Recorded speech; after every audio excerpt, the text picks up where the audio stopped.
Ketua Umum PDI Perjuangan Megawati Soekarnoputri menyinggung soal polemik ijazah palsu. Megawati menyebut gonjang-ganjing soal ijazah palsu ini tak akan berkepanjangan apabila yang punya ijazah mau menunjukkan ijazahnya.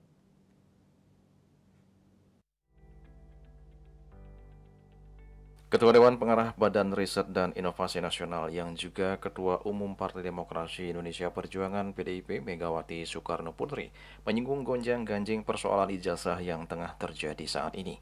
Persoalan ijazah tersebut disinggung dalam acara peluncuran buku pengantar pemahaman konsepsi dasar hak atas kekayaan intelektual HAKI karya Bambang Kesowo di kantor BRIN Jakarta Pusat pada Rabu 14 Mei 2025. Mulanya Megawati bercerita pengalamannya di BRIN yang memiliki ribuan peneliti.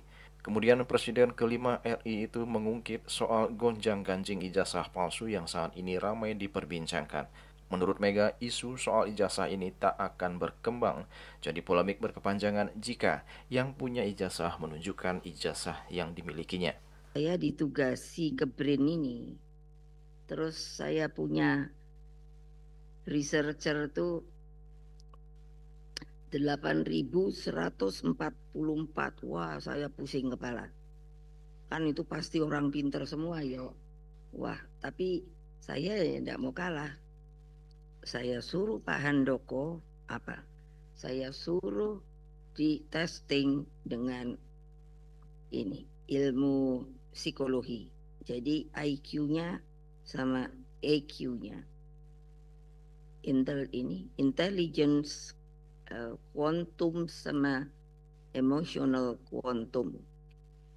Nah, supaya apa? Ini benar pinter atau ngerepek iki. Orang banyak tuh sekarang gonjang-ganjing urusan ijazah bener apa enggak. Lah kok susah amat ya? Kan kalau ada ijazah ya udah aja dong. Kasih aja. Ini ijazah saya. Gitu loh. Nah, Sebelumnya polemik soal ijazah terjadi terhadap Presiden ke-7 RI Joko Widodo. Sejumlah pihak mempertanyakan keaslian ijazah kelulusan Jokowi dari Fakultas Kehutanan Universitas Gadjah Mada. Sementara Jokowi sendiri sudah melaporkan kasus tersebut ke Polda Metro Jaya pada 30 April lalu.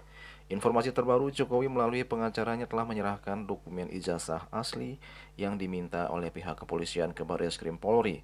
Adapun penyerahan ijazah Jokowi dari SD hingga universitas untuk memenuhi kebutuhan pemeriksaan dalam berkas perkara, laporan dari Ketua Tim Pembela Ulama dan Aktivis TPUA Egy Sujana. Dalam laporan yang diproses Barreskrim Polri, Jokowi merupakan pihak terlapor. Juli Swarte dan Ketut Sumadias melaporkan.